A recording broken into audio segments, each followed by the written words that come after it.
ಪ್ರೀತಿ ಎಂಬುದನ್ನು ಹೆಮ್ಮೆ ಪಡುವಂಥದ್ದು ಅಥವಾ ಅದ್ರ ಬಗ್ಗೆ ಕೇಳಿದರೆ ತಂದೆ ತಾಯಿಗೆ ಭಯ ಹುಟ್ಟುವಂಥದ್ದು. ಈ ಪ್ರಶ್ನೆಯನ್ನು ಉತ್ತರ ಹುಡುಕುವ ಮೊದಲು ಈ ದುರಂತ ಪ್ರೇಮ ಕಥೆಯನ್ನು ಇವತ್ತಿನ ವಿಡಿಯೋದಲ್ಲಿ ನೋಡ್ತಾ ಹೋಗೋಣ. ಈ ಘಟನೆ ನಡೆದಿರೋದು ಬೀದರ್ ಜಿಲ್ಲೆಯ ಔರಾದ್ ತಾಲೂಕಿನ ಭರಗೇನ್ ತಾಂಡಾದಲ್ಲಿ.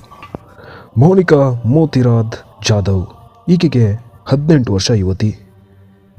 ಜೀವನದಲ್ಲಿ ನೂರಾರು ಕನಸುಗಳನ್ನ ಕಂಡು ನೂರಾರು ಆಸೆಗಳನ್ನ ಕಂಡು ಬದುಕಿದಂಥ ಮಹಿಳೆ ಈಕೆ. ಆದರೆ ಈಕೆಯ ಜೀವನವೇ ಮುಗಿದು ಹೋಗಿತ್ತು. ಪ್ರೀತಿಸಿದವನನ್ನು ಮದುವೆ ಆಗಬೇಕು ಅನ್ನುವ ಹಠ ಈಕೆಯ ಜೀವವನ್ನೇ ತೆಗೆದಿತ್ತು.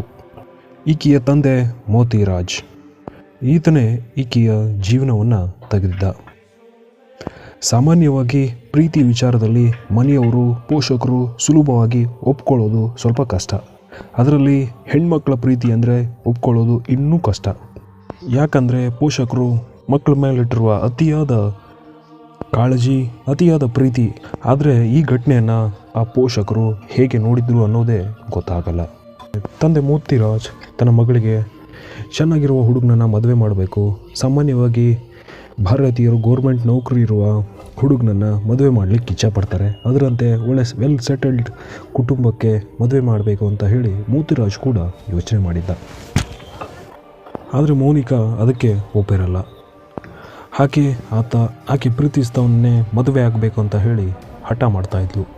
ಕೊನೆಗೆ ಇವರಿಬ್ಬರಲ್ಲಿ ಯಾರೂ ಸೋಲೋದಿಲ್ಲ. ಕೊನೆಗೆ ತಂದೆ ಪ್ರೀತಿಯ ವಿರುದ್ಧ ನಿಲ್ಲಲು ತಂದೆ ಒಂದು ಹೀನಾಯ ತೀರ್ಮಾನವನ್ನು ತೆಗೆದುಕೊಂಡಿದ್ದ. ಮನೆಯಲ್ಲಿ ಯಾರೂ ಇಲ್ಲದ ಕ್ಷಣವನ್ನು ಬಳಸಿ ಮೋನಿಕಾ ಅಡುಗೆ ಮಾಡ್ತಿದ್ದಾಗಲೇ ಮೋನಿಕಾಗೆ ಹಗ್ಗ ಬಿಗಿದು ಮೋನಿಕಾ ಮೇಲೆ ಮಾರಣಾಂತಿಕ ಹಲ್ಲೆ ಮಾಡ್ತಾರೆ. ಆಕೆಯ ಕಿರಿಚಾಟ ಗೋಳಾಟ ಮನೆಯ ಗೋಡೆಗಳಿಗೆ ಮಾತ್ರ ಕೇಳಿತ್ತು. ನಿಮಿಷಗಳಲ್ಲೇ ಅವಳ ಉಸಿರಿಲ್ಲದ ದೇಹವಾಗಿ ಬದಲಾಗ್ಬಿಟ್ಟಿತ್ತು. ತಂದೆ ಸ್ವಂತ ತನ್ನ ಮಗಳನ್ನು ತನ್ನ ಕೈಯಿಂದಲೇ ಹತ್ಯೆ ಮಾಡಿದ್ದ. ಪ್ರೀತಿಯ ಕೊನೆಯ ಉತ್ತರವೇ ಮರಣವಾಗಿತ್ತು. ಈ ಘಟನೆ ನಡೆದಿರೋದೇ ನಮ್ಮ ಕರ್ನಾಟಕದಲ್ಲಿ. ಇಂತಹ ಘಟನೆಗಳು ಕೆಲವೊಂದು ಸಾರಿ ಬೆಳಕಿಗೆ ಬರೋದು ತೀರಾ ಕಡಿಮೆ. ಆದರೆ ತಾಯಿಯ ಹೆಸರು ಭಾಗುಬಾಯಿ. ತನ್ನ ಸಾವನ್ನು ಕಣ್ಣಾರೆ ನೋಡಿದಂತಹ ಭಾಗುಬಾಯಿ ನಂತರ ತಾಯಿ ಹೋಗಿ ಪೊಲೀಸರಿಗೆ ಈ ವಿಷಯ ತಿಳಿಸ್ತಾಳೆ. ಪೊಲೀಸರು ಇದ್ರ ಬಗ್ಗೆ FIR ಕೂಡ ದಾಖಲು ಮಾಡಿಕೊಂಡಿದ್ರು. ಈ ಘಟನೆ ಇಡೀ ಕಲಬುರಗಿಯನ್ನೇ ಬೆಚ್ಚಿ ಬೀಳಿಸಿತ್ತು. ಸೊ ಕೊನೆಯದಾಗಿ ಪ್ರೀತಿ ಮಾಡೋದು ತಪ್ಪಲ್ಲ, ಆದರೆ ಪೋಷಕರನ್ನು ಒಪ್ಪಿಸಿ ಪೋಷಕರ ಅನುಮತಿ ತಗೊಂಡು ಮದುವೆ ಆಗೋದು ಸೂಕ್ತ ಅನ್ನೋದು.